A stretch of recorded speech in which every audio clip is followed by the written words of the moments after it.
I met a girl in prison that used to follow me everywhere. She was 21 years old. She was like a little chicken under my wing. She'd say, Miss Louder, can I go to lunch with you? Or Miss Louder, can I go to the rec yard with you?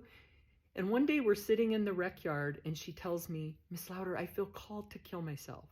And I said, honey, what do you mean? And she said, no. She said, my mother killed herself and my grandmother killed herself. And sometimes I think that's what I'm supposed to do too. And so I asked her, I said, well, tell me about your mother.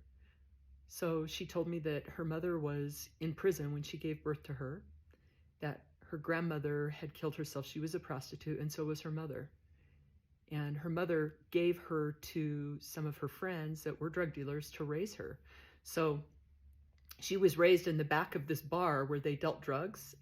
And when she was 4 years old, she started using marijuana for the first time. She said her teenage years were difficult. She obviously became addicted to drugs and was dealing drugs and was actually prostituting herself on the streets by the time she was 14 years old.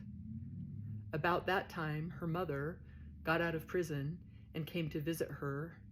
And one time, her mother was in the back of the truck. She was up in the front of the truck, and her mother jumped out of the truck and killed herself right in front of her daughter. I can't even imagine.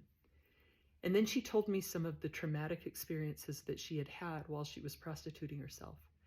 And my heart hurt so deeply for this sweet girl. I remember that night being in my bunk until 2 a.m.